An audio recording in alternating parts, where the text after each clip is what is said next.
그리스도 예수 안에 사랑하는 새순 가족 여러분, 오늘 주일 아침에 여러분과 함께 예배하게 된 것을 기쁘게 생각합니다. 우리는 종종 좋은 것들은 잃어버리고 나서야 그게 얼마나 귀한 것이었는가 하는 것 깨닫게 되는 경향이 있습니다. 그것은 예배도 마찬가지지요. 우리가 이렇게 얼굴을 마주 대하고 예배하는 것이 당연한 일이 아닙니다. 언제까지나 계속될 수 있는 일이 아니죠. 나치에 의해서 순교를 당한 독일의 순교자 본 회퍼는 감옥에서 쓴 그의 책 신도의 공동생활이라는 책에서 사랑하는 형제자매들이 함께 예배할 수 있다는 것은 하나님께서 이 땅에 살아가는 성도들에게 주신 특별한 은혜라고 우리를 가르칩니다. 우리는 이 예배의 자리에서 선포되는 말씀을 통해서 우리를 사랑하시는 하나님이 누구신지 알게 됩니다. 우리를 사랑하시는 하나님, 그 사랑의 품에 안길 때 우리는 세상의 걱정과 근심, 우리가 지고 있는 무거운 짐들을 내려놓게 되지요.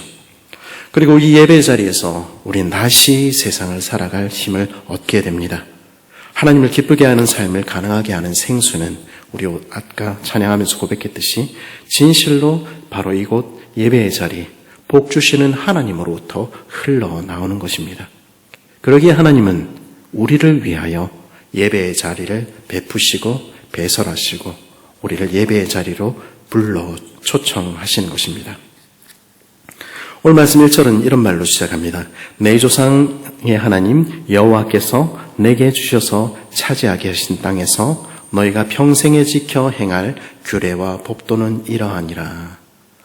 우리는 율법 또는 규례와 법도 하는 말을 들을 때 이것은 해야 하고 또 이것은 하지 말아야 하고 이렇게 우리를 얽어매는 고리타분한 규칙처럼 생각하는 경향이 있습니다. 그렇죠?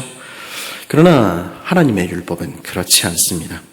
하나님은요, 그 백성에게 복 주시기를 기뻐하시는 좋으신 왕이십니다. 그러기에 하나님은 어떻게 하면 그 백성인 우리가 하나님 주시는 복 가운데서 살 수 있는지 알려주시기를 원하셨습니다.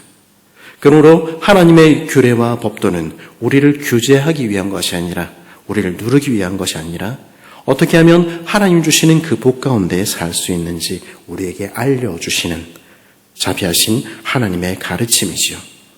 이 사실을 깨달았기에 시편 기자는 시편 1편에서 어떻게 노래합니까? 복 있는 사람은 오직 여호와의 율법을 즐거워하며 그 율법을 주야로 묵상하는 자로다. 그렇게 노래하는 것입니다. 그 말씀처럼 하나님께서는 이제 가나안에 들어가려는 백성들에게 말씀하시는 것입니다. 너의 평생에 이 규례와 법도를 주야로 묵상하려며 지켜 행하렴. 그러면 너는 내가 주기를 원하는 참으로 행복한 삶을, 복된 삶을 살게 될 거야. 하나님께서는 저와 여러분에게 복 주시기 위해서 행복한 삶을 누리도록 하기 위해서 오늘 12장부터 26장까지 이어지는 긴 율법의 내용들을 주시는 것이죠. 그러면 오늘 말씀부터 시작되는 이 규례와 법도 중에서 하나님께서 제일 먼저 주시는 첫 번째 규례와 첫 번째 법도는 무엇입니까? 하나님 나라의 법률 1조 1항은 무엇입니까? 그것은 바로 예배에 관한 율법입니다. 사실 오늘 본문 12장을 살펴보면 1장에서 1절에서 7절 그리고 그 뒤에 이렇게 같은 내용을 3번 반복하고 있다 하는 것을 발견하게 됩니다. 하나님은 이 3번 반복된 말씀을 통해서 무엇을 말씀하고 싶어 하십니까? 하나님이 이스라엘에게 그리고 우리에게 예배가 무엇인지 가르치시는 것입니다. 누구를 예배해야 하는지, 어디에서 예배해야 하는지, 그리고 어떻게 예배해야 하는지. 그러면 하나님께서는 왜 이 모든 율법의 첫머리에서 예배를 가르치십니까? 왜냐하면 이 예배야말로 하나님 백성의 삶의 중심이요, 바로 이 예배의 자리에서 하나님께서는 복을 베풀어 주시기 때문입니다.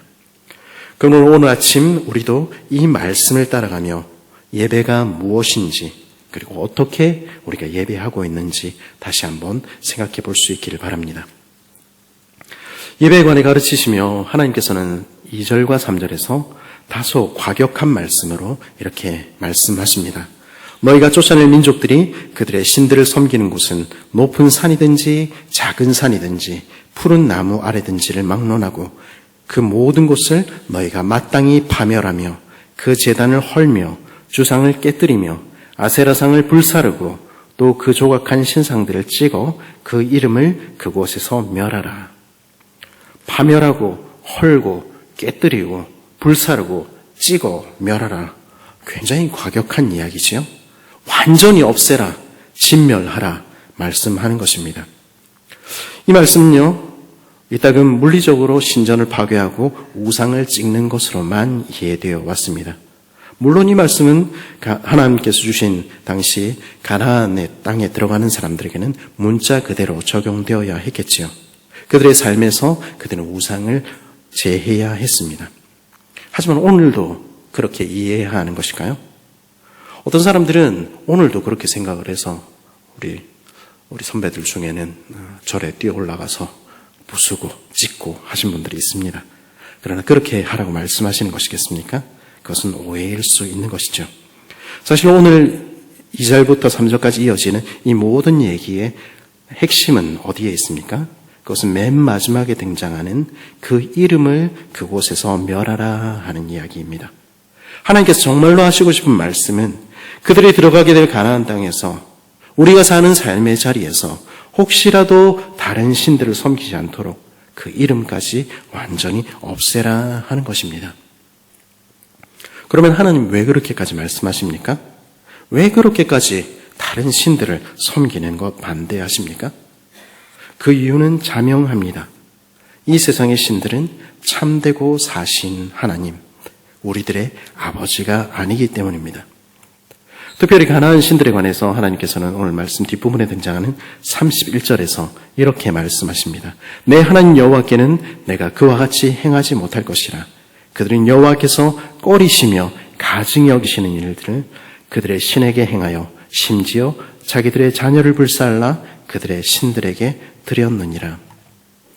이 세상의 신들은요, 인생을 얽어매고 짓눌러 자신을 섬기도록 하는, 결국은 자기 자녀조차도 불살라 바치도록 하는 악한 노예 주인이라는 것입니다. 그리고 그 노예 주인 아래서 그 자녀들이 고통하고 신음하는 것, 하나님께서는 원치 않으시는 것입니다. 그러기에 하나님께서는 그런 악한 신들이 통치하는 땅에 들어가는 그 백성에게 그 다른 신들의 이름을 멸하고 그들을 예배하지 말라 말씀하시는 것입니다. 그러면 오늘 우리에게 이 말씀을 통해서 말씀하고 싶은 내용은 무엇입니까? 그것은 누구를 예배해야 하는가 하는 것입니다. 저와 여러분은 누구를 예배해야 합니까? 참되고 사신 하나님, 유일하신 우리들의 하나님을 예배해야 하는 것입니다. 그러면 우리가 섬기고 예배해야 할 우리 하나님은 어떤 분이십니까? 그분은 이 세상의 신들과는 어떻게 다르십니까? 성경은 그 하나님이 누구시라고 우리에게 들려줍니까? 하나님은 온 천지를 사랑 때문에 우리를 위해 창조하신 우리들의 아버지이십니다. 그럼 그것이 전부입니까? 아니요. 그분은 우리를 사랑하시되 너무너무 사랑하셔서 죄인이 되어버린 우리까지도 버리기를, 심판하시기를 원치 않으셨다는 것입니다. 죄인인 인생들조차 구원하기를 기뻐하시는 하나님이라는 것이죠. 그래서 잃어버린 그 자녀를 위해서 자기 목숨까지 아끼지 아니하시는 아버지, 그분이 바로 오늘 우리를 예배의 자리로 초청하시는 하나님이십니다. 성경 바로 그 하나님만이 우리가 섬겨야 할 하나님이라고, 그 하나님만을 예배하라고 말씀하시는 것입니다. 하나님은 말씀하십니다. 나 외에는 다른 신들을 내게 있게 하지 말고 너를 사랑하는 나, 널 위해서 목숨을 버리는 유일한 아버지인 나를 사랑하며 이 악한 신들이 이름이 지배하는 세상에서 하나님의 이름만 높임을 받게 하라 말씀하시는 것입니다.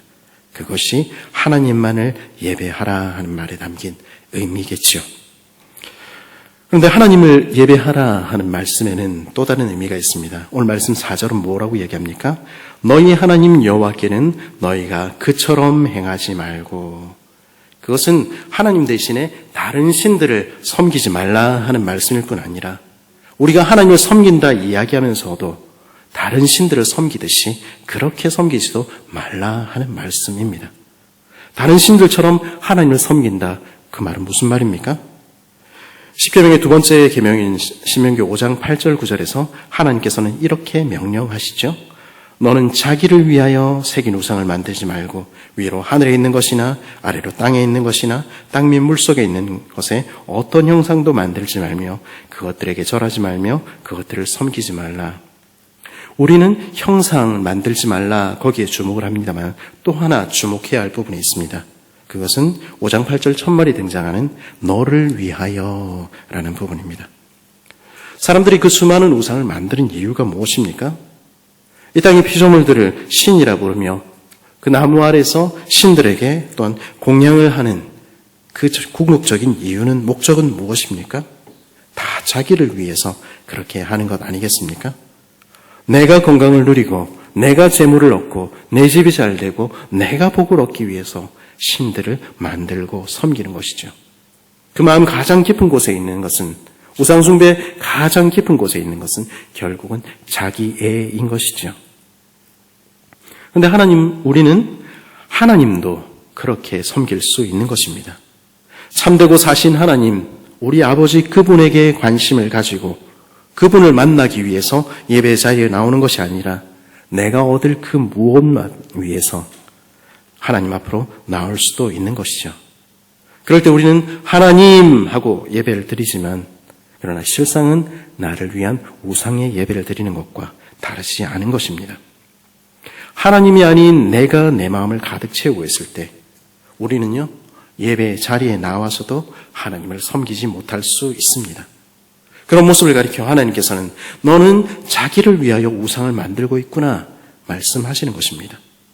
우리가 자신을 위한 목적으로 헛되이 하나님을 부를 때 하나님과 눈도 마주치지 않고 하나님께 우리 마음도 드리지 않으면서 하나님의 이름을 부를 때 예배 자리에서도 자기의 이름을 높일 때 하나님께서는 너는 내 이름을 헛되이 부르고 있구나 말씀하시는 것입니다. 예배는 무엇입니까? 그것은 참되고 사신 하나님 앞에 납작 엎드리는 것입니다. 내 마음에 가득한 다른 생각들을 비울 뿐 아니라 내 자신을 비우고 하나님으로 내 마음을 이 시간에 가득 채우는 것입니다. 물론 예배 시간에 우리가 때로는 우리 수고한 이들, 우리 수고한 교사들 칭찬하고 격려할 수 있지요. 그러나 근본적으로는 저 같은 목사든 아니면 장로든 아니면 권사든 아니면 다른 누구의 이름도 하나님의 이름보다 높아져서는 안 되는 것입니다. 하나님만이 예배 자리에서 주인이 되셔야 하는 것이죠. 하나님께서는 오늘 이 말씀을 통해서 우리에게 예배를 가르치시며 우리에게 물으시는 것입니다. 너는 지금 누구 예배하고 있니? 지금 이 시간에 네 마음을, 네 생각을 가득 채우고 있는 것은 무엇이니? 우리는 마음과 뜻과 정성을 다하여 이 시간 하나님만 사랑하며 예배하고 있습니까? 우리 자신을 돌아보아야 하는 것이죠. 4절에서 하나님께서는 너희의 하나님 여호와께는 너희가 그처럼 행하지 말고 하고 말씀하셨죠. 그리고는 이어지는 5절부터 그러면 하나님의 백성들은 어떻게 예배해야 하는지를 이제 가르치십니다. 그리고 그 첫 번째로 어디서 예배해야 할까 그 이야기를 5절에서 가르치십니다. 2절이 보여주듯이 고대 지중해 세계의 사람들은 높은 산이나 작은 산, 푸른 나무와 같이 곳에서 예배를 드렸습니다. 온 도시가 내려다 보이는 높은 언덕 위에 자기들 보기에 좋은 멋들어진 곳에 털을 닦았습니다. 그리고 신들의 환심을 사기 위해 엄청난 돈을 들여 웅장하고 화려한 신전을 만들곤 했습니다. 우리는 파르테논 신전이니 아르테미스 신전이니 판테온이니 하는 높은 곳에 자리 잡은 화려한 신전들을 알고 있지요. 그렇게 우리가 원하는 대로 멋지게 신전을 지으면 신들이 그 예배를 받고 우리에게 복을 주리라. 그 사람들을 그렇게 생각한 것입니다. 하나님께서는 그런 세상 속에서 이렇게 말씀하신 것입니다. 5절입니다. 우리 5절 말씀 같이 한번 읽어볼까요? 시작. 오직 너희의 하나님 여호와께서 자기 이름을 두시려고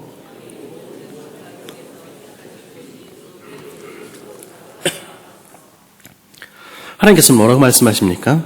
네가 원하는 곳에 네가 원하는 신전 짓고 네가 원하는 방식으로 예배하지 말고 내가 택한 곳에서 내가 말하는 방식으로 나를 예배해라.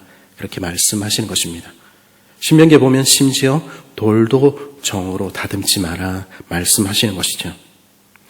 우리는 하나님께서 자기 이름을 두시려고 택하신 곳 하면 자연스럽게 예루살렘을 떠올립니다. 솔로몬의 성전이나 아니면 헤롯 성전 같은 웅장하고 화려한 성전을 생각하지요. 그것은 훗날에 많은 유대인들도 마찬가지였습니다. 그리고 많은 사람들은 예루살렘에 가야만, 그리고 그곳의 성전에서만 예배할 수 있을 것처럼 생각했습니다. 아니, 거기서 더 나아가서 거기에 가서 예배하기만 하면, 거기에 있기만 하면 하나님은 반드시 우리 기도를 들으시고 우리 예배를 받으실 것이라 믿기도 했습니다. 그것이 이른바 거짓 선지자들과 제사장들이 붙들었던 성전 신학이지요. 그런데 오늘 말씀이 이야기하는 것은 그런 성전 신학과는 영 다른 이야기 아닙니까? 오늘 본문 12장 5절에서 그리고 11절과 13절에서 반복해서 하나님께서는 3번이나 말씀하십니다. 내가 택하는 곳으로 나오너라 말씀하시는 것입니다. 지금 무슨 말씀하시는 것입니까? 하나님께서는 처음부터 말씀하고 계시는 것입니다. 내가 있을 곳은 너희가 정하는 게 아니야. 내가 알아서 택할게. 내가 내 이름을 둔 그곳이 어디든 내가 그곳에서 너희를 만날게 말씀하시는 것입니다. 이 말씀 속에 담긴 의미는 무엇입니까? 우리는 이 산에서 예배해야 합니까? 아니면 저 예배당에서 예배해야 합니까? 우린 그렇게 묻지만은 하나님께서는 내 이름을 둔 곳이면 어디든 상관없다 말씀하시는 것입니다. 그것이 400년 동안 성막이 있었던 실로든 아니면 지금까지 성전이 세워졌다가 허물어졌다 하기를 반복하고 있는 예루살렘이든 아니면 에스겔이 환상에 등장하는 포로로 끌려간 바벨론의 그발강까지는 그 어디든 상관이 없으시다 하는 것입니다. 초막이나 궁궐이나 하나님은 관계없다는 것이죠. 다만 그곳이 너희가 모인 그 자리에 내 이름으로 모이고 있느냐 하나님 그거 물으시는 것입니다. 예수님께서는 오셔서 보다 분명하게 말씀하셨지요. 2-3 사람이 내 이름으로 모인 곳에는 나도 그들 중에 있느니라. 내 이름으로 내 자녀들이 모인 그곳에 나는 반드시 함께 하겠다. 그곳이 성전이 되게 하겠다. 하나님 말씀하시는 것입니다. 그러므로 교회의 규모나 위치나 그 화려함이 하나님께서 예배를 받으시는지 받지 않으시는지 결정하는 요소가 될 수 없습니다. 그 예배당의 규모나 화려함, 그 위치보다 중요한 것은 우리가 주님의 이름으로 모였는가? 주님께서 정말로 우리 가운데 계셔서 우리 예배를 받으시는가 하는 것입니다. 지금 이 자리에서 우리는 하나님의 이름만을 높이고 있는가? 그것이 훨씬 중요한 이야기라는 것이죠. 나머지는 부차적인 이야기라는 것입니다. 그러므로 교회가 그 규모를 자랑하는 것은 큰 문제입니다. 지금 교회 식구들이 감당할 수 없는 규모로 교회 건물을 짓겠다 말하며 그것을 성전이라 말하며 그것을 위해서 큰 헌신을 요구하는 것은 하나님께서 기뻐하시는 하나님의 뜻은 아닐 것입니다. 그 자녀가 감당할 수 없는 빚까지 지며 계속해서 허덕이며 고통하기를 원하는 아버지는 세상에 없는 것입니다. 반대로 교회의 규모 때문에 위축되었고 초라하게 느끼는 것도 우리 아버지가 기뻐하시는 것은 아닙니다. 2-3 사람이 주님의 이름으로 모인 곳에 하나님께서는 반드시 그곳에 함께 하시겠다 말씀하셨다면 우리가 그리스도 안에 있다면 그것으로 충분한 것입니다. 더 중요한 것은 무엇입니까? 오늘 하나님께서 말씀하시는 것은 무엇입니까? 하나님께서 자기 이름을 두시려고 택하신 그곳으로 찾아가는 것입니다. 하나님을 만나기 위하여 예배하러 나아가는 것, 예배의 자리로 나아가는 것, 그것이 더 중요한 것이죠. 시편의 표현대로 그 마음에 시온으로 향하는 대로가 있는 자, 하나님을 그 마음의 중심에 두고 주님의 얼굴을 갈망하는지가 훨씬 더 중요한 것입니다. 우리의 마음이 어디로 향하고 있는가?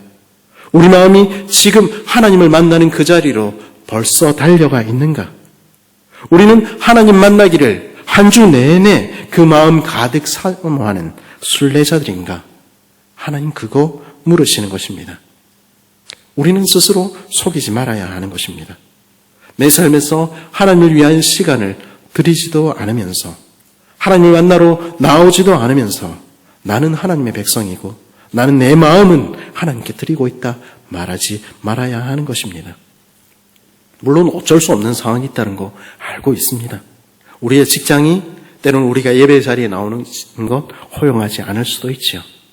그렇다면 우리가 나올 수 있는 시간에 그것이 수요 기도회가 되든지 오후 예배가 되든지 아니면 새벽 시간이 되든지 아니면 순모임이 되든지 어찌하든지 시간을 내어 하나님 만나는 자리로 나올 수는 없을까요? 초대교회 성도들이 어떻게 예배했는지 우리는 알고 있지 않습니까? 그들은 주 7일 근무였습니다. 그들에게는 주일이 휴일이 아니었고요. 누구도 그들이 예배하라고 시간을 확보해 주지 않았습니다. 그래서 그 성도들 어떻게 했습니까?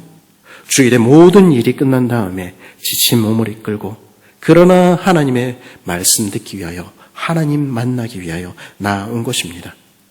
그 갈급한 심령에 하나님께서는 은혜의 담비를 부어주시곤 하셨던 것입니다. 영상으로 예배를 참석하는 거 예배가 아니라 저는 그렇게 말씀드리는 것이 아닙니다. 그건 역시 예배지요. 하지만 하나님을 사모하는 사람들은 함께 모여 예배하는 자리로 나오기를 사모하는 것입니다. 왜냐하면 우리의 심령이 정말로 다시 힘을 얻고 소성케 되는 것은 오직 주의 전에 나올 때 하나님께서 우리를 다시 회복시키실 때 밖에 없다는 것을 알기 때문입니다. 우리 마음 가장 깊은 곳에 그런 하나님을 향한 갈망이 있습니까? 반대로 우리가 예배의 자리에 나와 있지만 우리 마음이 하나님으로 채워져 있지 않다면 우리가 이 자리에서도 하나님을 갈망하고 있지 않다면 그것은 예배가 아닐 수 있는 것입니다.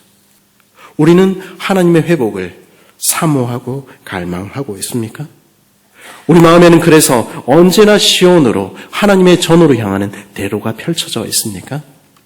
그런 이들은 자신의 삶을 들고 자신의 삶의 열매를 들고 기회가 있을 때마다 주께 나오기를 멈추지 않는 것입니다. 오늘 말씀은 6절에서 하나님께서는 어떻게 가르치십니까?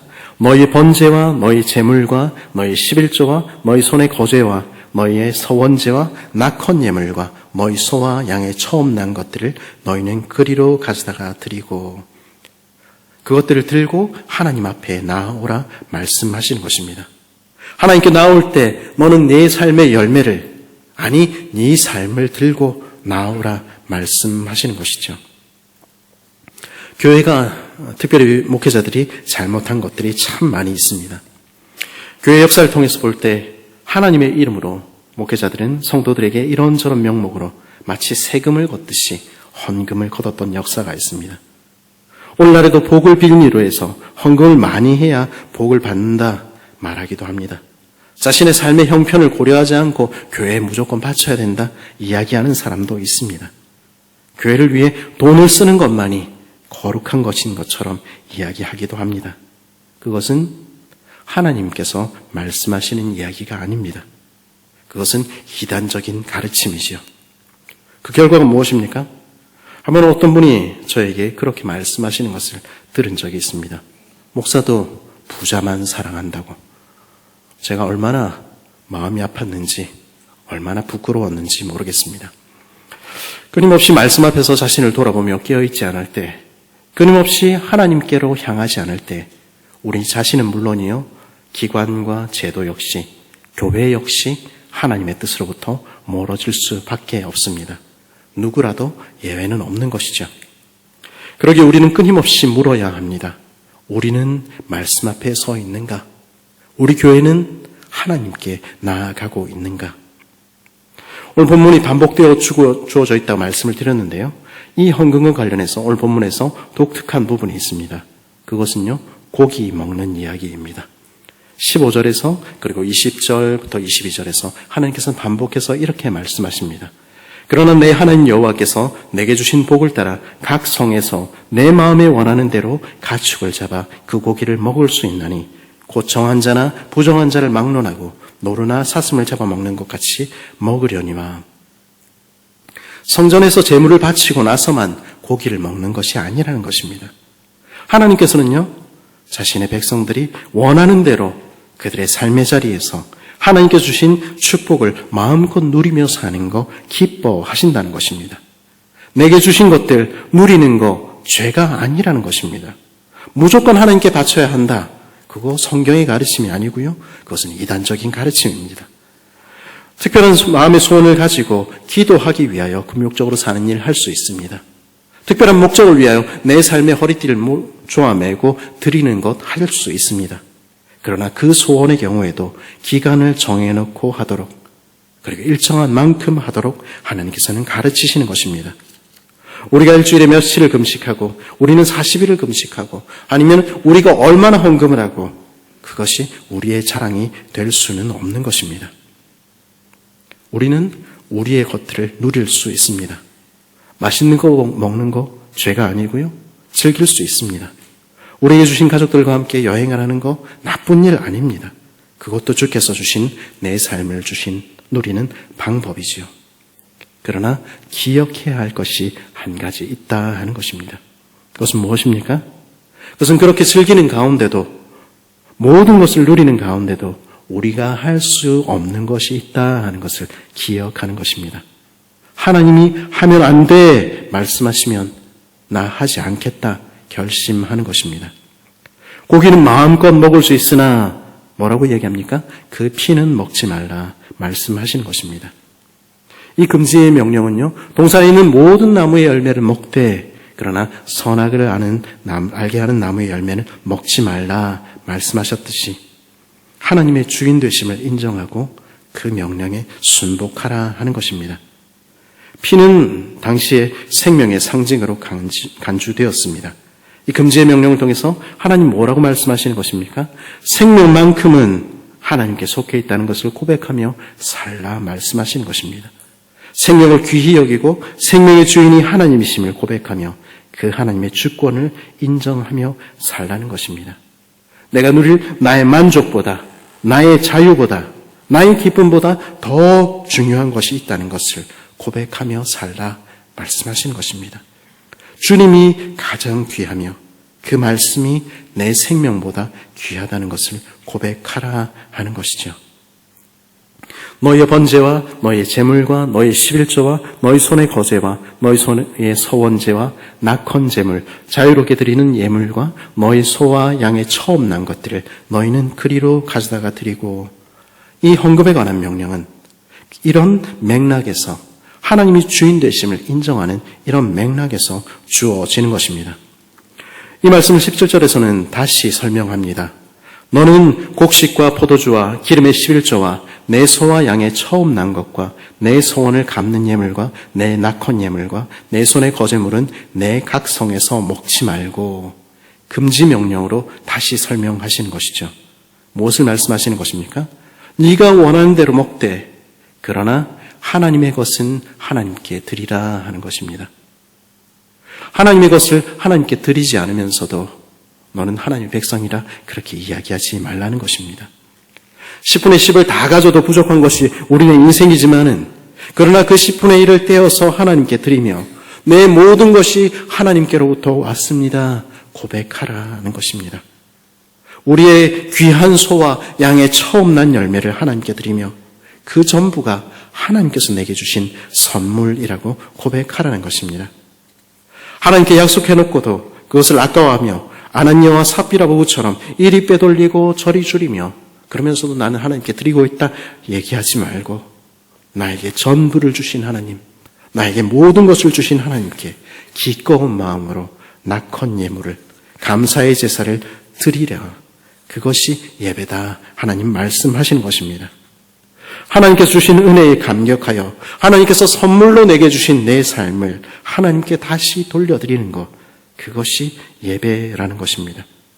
하나님께서 주신 새로운 가족인 내 이웃들, 레위인과 고아와 과부와 나그네를 세우기 위해서 내 것들을 헐어드리는 것, 내 시간을 드리고 내 삶을 드리는 것, 그것이 하나님이 기뻐하시는 예배라는 것입니다. 하나님께서는요, 예배는 처음부터 그런 것이었다고, 너는 그렇게 예배하고 있냐고 물으시는 것입니다. 그리고 그렇게 예배하라고, 나를 그렇게 예배하라고 우리를 예배의 자리로 초청하시는 것입니다.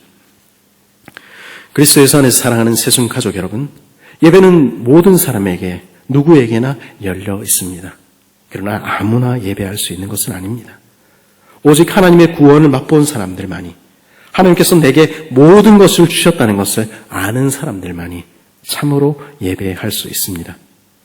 나를 위해서 온 세상을 창조하신 하나님, 나를 위해서 자기 몸을 버리시기까지 나를 사랑하신 하나님만을 예배하기 위해서 내 마음을 차지하고 있는 다른 신들과 내 욕망들을 내 마음의 자리에서 내보내는 것, 그것이 예배입니다. 어디서 예배해야 할까? 우리의 예배당이 얼마나 화려한가 묻는 대신에 두세 사람이 하나님의 이름으로 모인 곳에 함께 하시는 주님을 구하며 예배의 자리를 사모하며 주께 나아가는 것, 그것이 예배입니다. 내게 주신 것들을 기뻐하며 누리되, 그러나 내 모든 기쁨과 내 모든 만족보다 더 중요한 것이 있다고 고백하는 것, 그래서 하나님의 것을 하나님께 돌려드리는 것, 그것이 예배고요. 내 이웃과 함께 나누기 위해서 내 삶을 드리는 것, 그것이 하나님 기뻐하시는 예배라는 것이죠. 그렇게 하나님을 예배할 때, 그렇게 하나님 앞에 나와 우리 삶을 드릴 때 주께서는 우리의 모든 짐을 대신 지시며 우리를 안아주실 것입니다. 그리고 그렇게 예배하는 이 자리는 복 주시는 하나님으로부터 넘치는 생수의 강을 맛보는 자리, 은혜의 자리 될 것입니다. 우리 새순 식구들의 예배가 그런 예배 되기를 간절히 바랍니다.